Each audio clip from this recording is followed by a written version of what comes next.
Slovenijo so jih pripeljali z obljubami o boljših življenjskih pogojih, tu so pristali v hiši groze. Gre za staro, dobesedno razpadajočo in plesnivo hišo v Kranju brez centralne kurjave, z eno samo kopalnico, ki je trenutno dom kar 11 Filipincem, ki so v Slovenijo pred nekaj meseci prišli z delovnim dovoljenjem, preizkusno obdobje pa opravljajo pri podjetju Arriva kot vozniki avtobusov. Some of us experience having hard time to sleep. Because of the cold?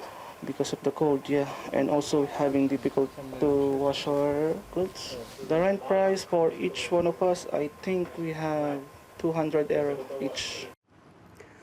Gre za nedvoumne kršitve pravic delavcev, so bili jasni na Ministrstvu za zunanje zadeve. Takojšnje ukrepanje zahtevajo tudi v sindikatu voznikov avtobusov. Ministrstvo za delo pa, da že pripravlja ukrepe za kaznovanje kršiteljev. Kako pa se je na razkritje odzval njihov delodajalec, avtobusno podjetje Arriva?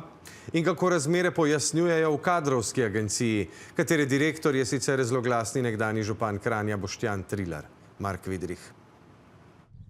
Da stanovanjska hiša na naslovu Luznarjeva ulica 4 v Kranju ni v najboljšem stanju, je jasno že oddaleč. Kako slabo je v resnici, pa razkrije že nežen dotik fasade. Zadeva, ki je, bog ne daj, da naredim še kaj več, ker me lahko kdorkoli toži. Še huje je v notranjosti, leseno stopnišče je majavo, zdi se zelo nestabilno. Tukaj je nekoč bila tudi centralna kurjava, ki je seveda ni več. Namesto nje v spodnjem nadstropju le majhen kaminček na drva, v zgornjem nadstropju jih grejejo električni radiatorji.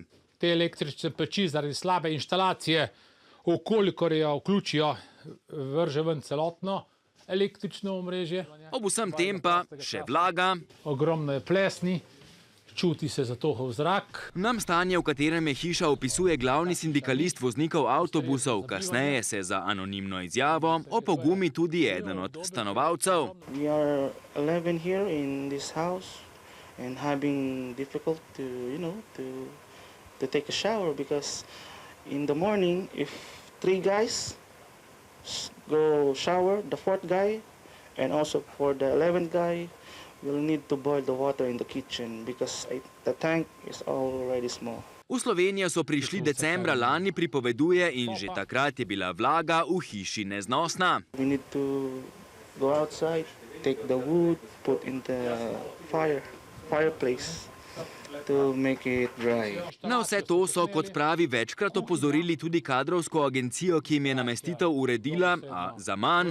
Poskrbeli naj bi le za nekaj kozmetičnih popravkov, mesečna najemnina pa je ostala nespremenjena. 2200 € na mesec, kar je seveda zelo visok znesek tako za uboge Filipince, kot seveda tudi za tistega, ki ta znesek dobiva. In to je kadrovska agencija Workforce, njen direktor pa nekdanji župan Kranja Boštjan Trilar, ki je, spomnimo, službenim avtom in pod vplivom alkohola leta 2016 povzročil prometno nesrečo ter z mesta župana odstopil šele pod pritiskom javnosti. Takole pa so nam danes odgovorili iz agencije. O stanju, v kakršnem je hiša danes, smo izvedeli iz medijskega prispevka, pri tem pa je stanje tudi nas negativno presenetilo. Prikazani pogoji ne dosegajo naših standardov bivanja, zato smo nemudoma začeli z urejanjem nastale situacije. Filipinskim delavcem smo se za razmere opravičili, obenem pa smo takoj uredili drugo namestitveno kapaciteto, v katero bodo delavci premeščeni v 2 dneh. Ter še, da so notranjost pred vselitvijo Filipincev prenovili in da je hiša zagotavljala povsem primerne življenjske pogoje.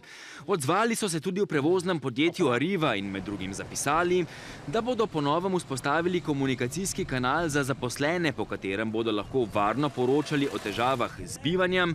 Odgovornost so že terjali tudi na zunanjem ministrstvu, z ministrstva za delo pa sporočili, da že pripravljajo ukrepe, s katerimi bi kršilce primerno kaznovali.